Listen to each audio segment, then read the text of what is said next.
అయితే నేడు ఇంకో ఒక పరిస్థితికి కారణం ఏమిటంటే సనాతన ధర్మం యొక్క ఆచారాల్లో వేరే వ్యక్తులు కూడా దేవతలుగా కలిసిపోయిన సందర్భాలు ఉంటాయి.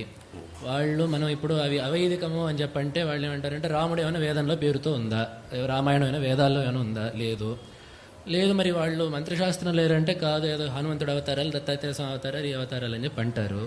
ఇవన్నీ విన్నప్పుడు వైదికమైన ఆరాధన, వైదికమైన దేవతలు ఎవరు, మన సంప్రదాయం అది తప్పని చెప్పి కాదు, మనది కాదు, మన సంప్రదాయం కాదు, ఇది వేరేది, ఇది మనది కాదు అని స్పష్టంగా ఈ వివేకంతో యువత తెలుసుకోవడం ఎలాగా? ఏ ఆచరణ, భగవదారాధన కానీ ధర్మాచరణ కానీ దీనికి సంబంధించిన ఏ విషయాన్నైనా కూడా మనకి చెప్పవలసినటువంటి ప్రమాణాలు 3. మొదటిది వేదములు, రెండవది స్మృతులు, మూడవది శిష్టాచారం. ఈ 3 ఏ మార్గాన్నైతే మనకి చెప్తున్నాయో, ఏ ఆరాధననైతే చెయ్యమంటున్నాయో వాట్లని మాత్రమే మనం చెయ్యాలి. ఏతద్వ్యతిరిక్తంగా ఎవరో ఒకళ్ళు మొదలుపెట్టినటువంటిది ఏదైతే ఉంటుందో దాన్ని ఆరాధించడం అనేది, దాన్ని చేయడం అనేది తప్పు. అది స్పష్టంగా ఇందులో ఏమాత్రం సందేహం లేదు. అంటే ఏమిటి 3 ప్రమాణాలు అనంటే, మొట్టమొదటిది వేదములు చెప్పాలి. ఇప్పుడు ఇలా ఒక ప్రశ్న వస్తుంది, ఏమిటంటే వేదముల్లో అన్నీ కనపడట్లేదు కదా, ఇప్పుడు ఉన్నటువంటి వేదముల్లో మనకు అన్నీ కనపడట్లేదు కదా, కాబట్టి వేదముల్లో ఇవి లేవు కదా అనంటే అందుకే స్మృతులు వచ్చాయి.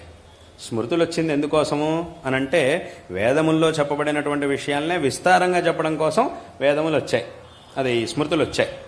అంటే అక్కడికి ఏమైంది, అందుకే శాస్త్రంలో ప్రసిద్ధమైనటువంటి ఒక మాట, ఇతిహాస పురాణాభ్యాం వేదం సముపబృంహయేత్ అని ఒక మాట ఉంది.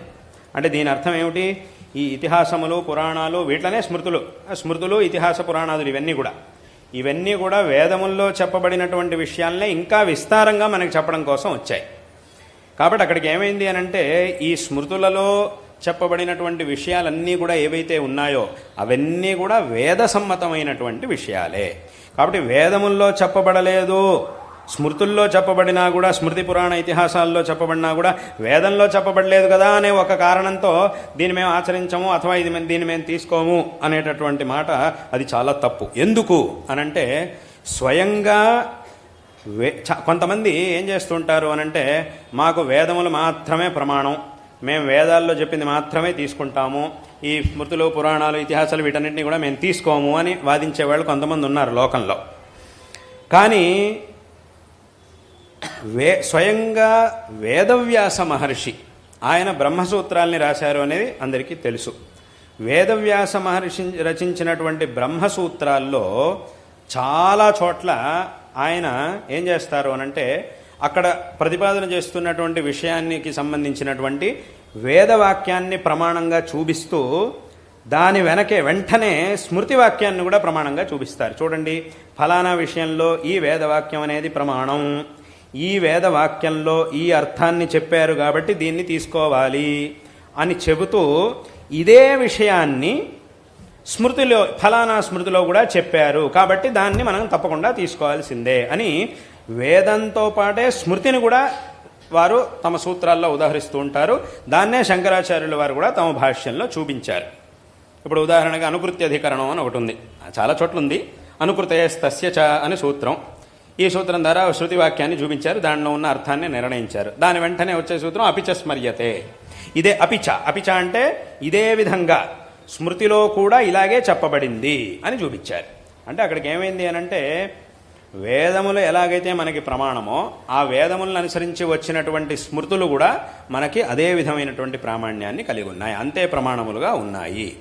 కాబట్టి కొన్ని విషయాలు వేదముల్లో లేవు, కనపడట్లేదు, కానీ స్మృతుల్లో ఉన్నాయి అని అంటే తప్పకుండా మనం దాన్ని తీసుకోవాల్సిందే అనేటటువంటి విషయంలో ఏమాత్రం సందేహం లేదు.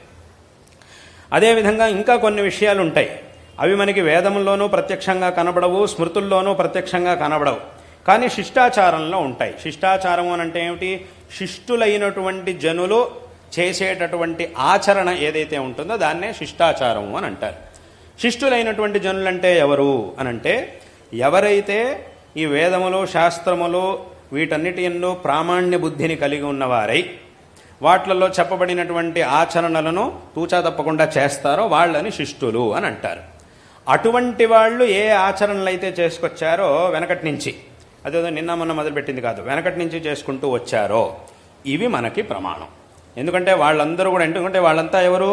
వేదములు, శాస్త్రములు ఇవన్నీ తెలిసినటువంటి వాళ్ళు దీన్ని ఆచరించారు అనంటే అక్కడికి ఏమైంది?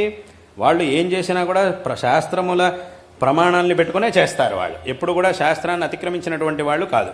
మరి అటువంటి వాళ్ళు దీన్ని చేసుకుంటూ వచ్చారు కాబట్టి అది మనకి నేరుగా గ్రంథాల్లో కనపడకపోయినా కూడా వాళ్ళు చేసుకుంటూ వచ్చారు కాబట్టి దాన్ని ప్రమాణంగా తీసుకొని ఆచరణ చేసే పద్ధతి. కాబట్టి ఈ మూడు, ఏదైనా ఒక ఆచారాన్ని మనం అనుష్ఠించాలి అనంటే ఈ మూడిట్లో ఏదో ఒక ప్రమాణం అనేది ఉండాలి. ఈ మూడిట్లోనూ చెప్పబడనటువంటివి ఏవైతే ఉంటాయో వాట్లని మూఢనమ్మకాలు అని అంటారు. వాట్లని మూఢనమ్మకాలు అని అనాలి. కాబట్టి ఏం ఆచరణ చేసినా కూడా ఈ మూడిట్లో ఎక్కడైనా చెప్పబడి ఉండాలి. అలా చెప్పబడినప్పుడు మాత్రమే దాన్ని మనం ఆచరించాలి. కాబట్టి ఇటువంటి ఆచరణ మాత్రమే మనకి ముఖ్యం. కాబట్టి ఎవరైనా ఏ దేవతారాధన చెయ్యాలన్నా కూడా, ఏ పూజని చెయ్యాలన్నా కూడా ఈ ప్రమాణములు ఏవైనా ఒకటి తప్పకుండా ఉండాల్సిందే. ఇవి లేనటువంటివి అథవా శిష్టులు కానటువంటి వారు, ఈ వేదాలతో వీటితో సంబంధం లేకుండా వాళ్ళు ఇష్టం వచ్చినట్టు చేసేవాళ్ళు, అటువంటి వాళ్ళు ఏ ఆరాధన, దేన్నైతే దేవతారాధనగా వాళ్ళు సూచిస్తారో, వాళ్ళు చేస్తూ ఉంటారో, చేయమని చెప్తూ ఉంటారో అటువంటి వాటిని చేయడం అనేది అది మంచిది కాదు. అది శాస్త్ర విరుద్ధం. కాబట్టి దీన్ని అందరూ కూడా స్పష్టంగా తెలుసుకోవాలి.